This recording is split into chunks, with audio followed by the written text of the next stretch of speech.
Everyone म चाहिँ अहिले साउथ कोरियामा छु र कोरियामा स्टुडेन्ट भिसामा आएको चाहिँ म लगभग 3 इयर्स हुन आँटिसक्यो र म आज चाहिँ साउथ कोरियामा कसरी अप्लाई गर्ने र आइसकेपछि के कस्ता अनुभवहरू छन् त्यो सेयर गर्न गइरहेको छु। सो स्टार्टिङमा चाहिँ म कोरिया आइएस दिँदाखेरि चाहिँ अस्ट्रेलिया जान्छु भनेर आइएस दिएको थिएँ, तर त्यतिखेर एकदमै नै रिजेक्सन केस भएको भएर चाहिँ मैले साथीभाइहरूले कोरिया राम्रो छ अहिलेको लागि, कोरियामा भिजा रेटहरू छ भनेर कोरिया अप्लाई गरेँ, कोरिया आएँ। सो स्टार्टिङमा चाहिँ भन्ने हो भने गाह्रै थियो। गाह्रो केमा थियो भनेदेखि चाहिँ जुन कामको हामीले अब एक्सपेक्टेसन गरेर आएको हुन्छ, यस्तो खालको काम हुन्छ भनेर काम नेपालमा हामीले सोच्यो भन्दा चाहिँ टोटल्ली नै डिफ्रेन्ट हुन्छ। सायद कोरिया आउनेहरू तपाईँको अब कोही रिलेटिभ्सहरू हुनुहुन्छ भने उहाँहरूले आफ्नो अनुभवहरू सुनाउनु भएको होला। काम चाहिँ टोटल्ली नै डिफ्रेन्ट छ। त्यसैले स्टार्टिङमा चाहिँ गाह्रो भएको थियो। मैले चाहन्थेँ पनि कि म नेपाल फर्किन्छु पनि भन्थेँ कि, तर बिस्तारै सबै कुराहरू म्यानेज हुँदै गयो। त्यही माथि कति कुरा चाहिँ आइ एम सो ग्रेटफुल होइन। युनिभर्सिटी मेरो अनलाइन क्लास भएको भएर इक्जाम दिन मात्रै कहिलेकाहीँ जाँदा हुन्थ्यो। त्यसैले गर्दा पनि काम पाउनको लागि केही अरू स्टुडेन्टहरू भन्दा हामी अनलाइन क्लास हुनेहरूलाई चाहिँ 6 दिन 7 दिनै काम गर्न सक्ने भएको भएर हामीले काम पाउँथ्यौँ। तर ल्याङ्ग्वेज थिएन गाइस। त्यसैले तपाईँहरू कोरिया आउँदै हुनुहुन्छ भने चाहिँ म के भन्छु भने नि, बरु कोरिया आउनको लागि आएस त तपाईँहरूले 5 6 पोइन्टहरू 6हरू त ल्याउन सक्नुहुन्छ होइन। त्यसैले बरु प्लिज तपाईँहरू 2 महिना 3 महिना ल्याङ्ग्वेज बेसिक चाहिँ तपाईँहरूले एकदमै नै ध्यान दिएर पढ्नुहोस्। तपाईँहरूले यहाँ साँच्चीकै नै भनेको ल्याङ्ग्वेज भनेको चाहिँ एउटा लाइक हुन्छ नि कि like this is big opportunity के। तपाईँको ल्याङ्ग्वेज राम्रो भयो भने जस्तै यहाँ भइरहेको स्टुडेन्ट दुई वर्षदेखि 3 वर्षदेखि छ, उसलाई ल्याङ्ग्वेज आउँदैन भने नि तपाईँहरू दुईजना सँगै काममा जानु भन्यो भने तपाईँ भर्खर अस्ति हिजो आउनुभएको छ, तपाईँले काम पाउन सक्नुहुन्छ कि। त्यही भएर ल्याङ्ग्वेज चाहिँ एकदमै नै इम्पोर्टेन्ट छ है। ल्याङ्ग्वेज चाहिँ त्यसैले पढेर आउनु होला। ल्याङ्ग्वेज भयो भने त तपाईँहरूले भनिगयो नि भोलि पर्सिदेखि काम जोइन गर्न सक्नुहुन्छ कि। हो त्यो एआरसी कार्डहरू अप्लाई गरेर त्यस एआरसी नआउन्जेल वर्क पर्मिटहरू नबन्ने बन्दैन, तर पनि त्यस कामको लागि त्यति धेरै हुन्छ। अनि किनभने जस्तै तपाईँ अब कहिलेकाहीँ इन्टरभ्यूमा जान एक्लै जाँदिनँ, साथी लिएर जान्छु, उसलाई पनि काम छैन, साथी हुन्छ भन्नुहुन्छ नि। तपाईँलाई भन्दा अलिकति पनि साथीलाई चाहिँ अलिकति ल्याङ्ग्वेज आउँछ जस्तो भयो भने साउहरूले बोसहरूले साथीलाई नै प्रिफर गर्छ कि काममा राख्नको लागि। So please language is really important होइन यहाँनिर। त्यही भएर ल्याङ्ग्वेज चाहिँ पढेर आउनु होला। अनि अर्को भनेको चाहिँ अप्लाई गर्ने बेलामा सबै कन्सल्टेन्सीहरूलाई मात्रै तपाईँहरूलाई कन्सल्टेन्सीलाई मात्रै विश्वास नगर्नु। कुन युनिभर्सिटी आउने भन्ने कुरा चाहिँ तपाईँहरूले स्टार्टिङमा आफैले रिसर्च गर्नु। किनभने नि कन्सल्टेन्सीमा चाहिँ अझ मैले के बुझेको छु भने नि, कोरियामा चाहिँ नि लाइक कन्सल्टेन्सीहरूले भनेको मात्रै युनिभर्सिटी भन्ने हुँदैन कि। किनकि यहाँ चाहिँ के हुन्छ भने नि, मलाई त जहाँसम्म लाग्छ कन्सल्टेन्सीहरूसँग चाहिँ लिमिटेड युनिभर्सिटीहरू हुन्छ। त्यसैले उनीहरूको कन्सल्टेन्सीमा भएको स्टुडेन्टहरूलाई चाहिँ त्यही युनिमा मात्रै धकेल्न खोजेको पाएँ है मैले चाहिँ। त्यसैले तपाईँहरू आउनुभन्दा अगाडि तपाईँहरूको कोही चिनेको मान्छे छ अथवा नभए तपाईँ मलाई नै डिएम गर्न सक्नुहुन्छ मेरो फेसबुकमा, वाट्सएपमा होइन, जुन म तपाईँलाई पछि आइडीहरू मेन्सन गर्छु। किनकि युनिभर्सिटी चाहिँ कति यहाँ कोरियामा भनेको नि D2 र D4 दुईवटा अब स्टुडेन्टको भिजा जुन अहिलेसम्म मैले थाहा पाएर मैले बुझेसम्मको छ। D2मा चाहिँ हाम्रो इङ्ग्लिस ट्र्याकमा पढाइ हुन्छ, जुन चाहिँ हामीले ब्याचलर सिद्धेपछि मास्टर सिद्धेपछि अब यहाँबाट अर्को कन्ट्री जानको लागि पनि अप्लाई गर्न सक्छौँ। एज हामीले नेपालबाट अब ग्रेजुएट के अरे ब्याचलरको सर्टिफिकेटले मास्टरको सर्टिफिकेटले अप्लाई गर्छौँ नि, त्यस्तै हुन्छ।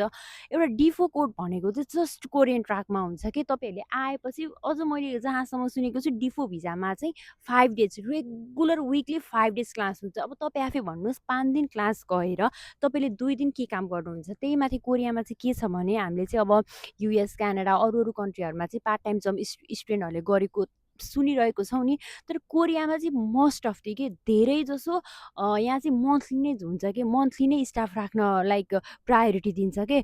त्यही भएर चाहिँ तपाईँहरूले के अरे 5 दिन क्लास 4 दिन क्लास 6 दिन क्लास भन्दा इट इज रियली इम्पोसिबल होइन टु फाइन्ड आउट अ जब।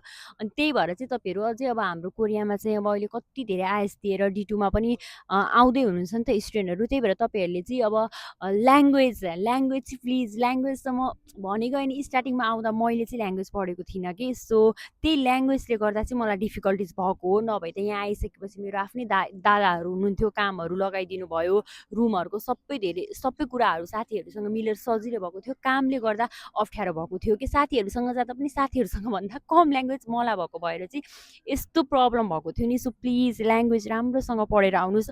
अनि मलाई के लाग्छ भने नि हाम्रो राम्रो ल्याङ्ग्वेज भयो भनेदेखि चाहिँ कोरियामा मलाई त वर्किङ भन्दा पनि स्टुडेन्ट अझ बेस्ट फिल हुन्छ कि एज अ मलाई चाहिँ। किनभने नि पहिला चाहिँ गाह्रो भएको थियो, अहिले चाहिँ मलाई वर्किङमा भन्दा त I'm so happy in student भिजामा जस्तो लाग्छ। किनभने जस्तै अब वर्किङमा चाहिँ हामीले कुनै पनि काममा हामी गइसकेपछि त्यो काम जस्तै अब साहुहरूकै उसले हुन्छ नि त, हामीले काम चेन्जहरू गर्न पाइँदैन अनि सधैँ काम मात्रै हुन्छ नि। तर स्टुडेन्टमा त हामीलाई ल्याङ्ग्वेज भइसकेपछि यो काम मन पर्दैन वी क्यान चेन्ज, अर्को काम मन पर्दैन 1 विक रेस्ट बस्छु, अर्को काम स्टार्ट गर्छु, it's fine, it's okay. So please language is really important. अनि अर्को भनेको युनिभर्सिटी, कुन युनिभर्सिटीमा आउने भन्ने कुरा एकदम प्रायोरिटी हुन्छ। त्यही भएर यदि तपाईँहरूको गाउँ एरियाको युनिभर्सिटीहरू छ भनेदेखि तपाईँहरूलाई जस्तै अब गाउँतिर त्यस्तो कामहरू पाइँदैन, त्यो एग्रिकल्चरमा कहिलेकाहीँ पाइन्छ। तपाईँ आफै भन्नुहोस् त एग्रिकल्चरमा चाहिँ वेदर हिसाबले काम हुन्छ कि पानी पर्ने भयो भने कामै हुँदैन। अब यहाँ कोरियामा यो जुन जुलाईदेखि 3 month 2 month रेगुलर पानी हुन्छ अनि कामै हुँदैन कि एग्रिकल्चरमा। त्यही भएर एग्रिकल्चरमा मात्रै काम गरेर चाहिँ लाइफ सस्टेन गर्न कोरियामा गाह्रै छ। किनकि अब तपाईँ आफै भन्नुहोस् भ्याकेसन लगत्तै हामीले युनि फी तिर्नुपर्ने हुन्छ, अनि कसरी तिर्ने त। त्यही भएर चाहिँ अलिकति यो साउल एरिया अलिकति सिटी एरियातिर चाहिँ युनिभर्सिटी सिटी एरियाको युनिभर्सिटीहरू बुझेर रिसर्च गरेर आफूले अप्लाई गर्नको लागि कन्सल्टेन्सीलाई भन्नु होला। कन्सल्टेन्सीले यो युनि अप्लाई गर भन्दैमा चाहिँ please don't trust them totally होइन। आफू पनि अलिकति चलाखो हुनुपर्छ। कसले भन्छ नि लाइक बोल्नेको पिठो पनि बिग्छ, नबोल्नेको समथिङ के भनेर होइन। त्यसैले प्लिज आफूले पनि रिसर्च गर्नुपर्छ। अनि मेन भनेको ल्याङ्ग्वेज भयो। अनि आउने बित्तिकै म मेरो एउटा एक्सपिरियन्स सेयर गर्छु ल।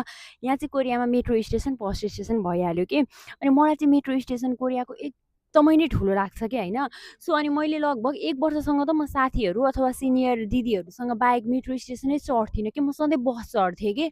अनि बसमा के हुन्छ भने जस्तै बस त अब रोडमा ट्राभल हुने भइहाल्यो होइन। अनि हाम्रो 20 मिनट 25 मिनटको ट्राभललाई ठाउँ छ भने अफिस आवरहरूले गर्दा ट्राफिक भएर यहाँ पनि हुन्छ, जाम जस्तो हुन्छ नि त, 45 मिनट 40 मिनट लाग्छ कि। तर मेट्रो स्टेसनमा त्यस्तो हुँदैन। हामीले 5 मिनट अगाडि गएर यति मिनट चाहिँ मेरो युनिमा पुग्नु छ, यति मिनटमा म काममा पुग्नुपर्ने भएपछि त्यतिमै पुगिन्छ कि। त्यसले आइसकेपछि त्यस्तो गाह्रो हुँदैन कि। त्यही भएर मेट्रो स्टेसनहरू नै लाइक हजुरहरूले युज गर्नु होला, that will become so easy for you. अनि अर्को भनेको आउने बित्तिकै हामीले सियुहरूमा माटहरूमा ट्राभल कार्ड हुन्छ, त्यो ट्राभल कार्डमा पैसा हालेपछि चाहिँ कस्तो इजी हुन्छ होइन। हामीले चाहिँ कति पछिसँग पनि क्यास नै युज गर्थ्यौँ कि। अनि अहिले त हामीलाई सबै थाहा छ नि त। अनि कस्तो थियौँ कि त्यतिखेर, कस्तो डराउँथ्यौँ जस्तो लाग्थ्यो। धेरै कुरासँग म डराउँथेँ कि, इभन म बोसहरूसँग बोल्न ओर्न काममा कस्तो डराउँथेँ कि। अनि मैले फिल हुन्छ तर जे होस् कोरियाले कन्फिडेन्स बनायो, इन्डिपेन्डेन्ट बनायो होइन। कसले कस्तो वेले मसँग बोल्दैछ भन्ने कुराहरू बुझ्ने बनायो। So I will be always so grateful for Korea. Vegetarian भएको भएर जस कोरियाको खाना जस मलाई मन पर्दैन। अनि काम अलिकति हार्ड हुन्छ नि त, काम पनि खासै मन पर्दैन। तर पनि आफू अलिकति पुरानो भएपछि चाहिँ गर्न सकिन्छ। बिस्तारै सबै कुराहरू ब्यालेन्स हुन्छ, कामलाई युनिभर्सिटीलाई ब्यालेन्स गर्न सकिन्छ। त्यसैले कोरिया आउँदै हुनुहुन्छ भने ल्याङ्ग्वेज पढ्नुहोस्। अनि कुन युनिभर्सिटी अप्लाई गर्दै हुनुहुन्छ त्यो बुझ्नुहोस्। कुन ठाउँमा रुम लिँदै हुनुहुन्छ त्यो बुझ्नुहोस्। यदि तपाईँहरूको युनिभर्सिटीहरूभन्दा धेरै टाढा छ भने युनिभर्सिटी काममा पुग that will be gone so difficult for you. अनि अर्को भनेको चाहिँ मेट्रो स्टेसन बस स्टेसनहरूको नजिकै रुम लिनु। किनकि धेरै टाढा भयो भने चाहिँ कोरियामा चाहिँ कति ठाउँहरू चाहिँ अलिकति ओकालो टाइपको हुन्छ कि। तपाईँको रुम यदि बस स्टेसन मेट्रो स्टेसनबाट तपाईँहरू 5 मिनट 10 मिनट हिँड्नु पऱ्यो भने नि तपाईँहरूलाई त्यो 10 मिनट नि 30 मिनट जस्तो फिल हुन्छ कि। किनकि कस्तो ओकालो हुन्छ कि। त्यही भएर जे बस स्टेसनहरूको कुनै पनि स्टेसनको अलिकति नजिकै रुम लिने कोसिस गर्नु होला। सो त्यही हो गाइज। म चाहिँ आएको 3 years भयो। जे 2-3 month गाह्रो भए पनि बिस्तारै ब्यालेन्स भयो। अनि अहिले सबै कुरा सिक्दैछु। सो मेरो like I am living good life in Korea. So bye, thank you. केही तपाईँहरूलाई अब केही म्यासेज छ, केही कोरियाको बारेमा अझै बुझ्न मन छ भने चाहिँ तपाईँहरूले मलाई कमेन्टमा पनि सोध्न सक्नुहुन्छ। नभए मैले मेरो आइडीहरू दिन्छु, मेरो आइडीमा पनि म्यासेज गर्न सक्नुहुन्छ। Thank you, by.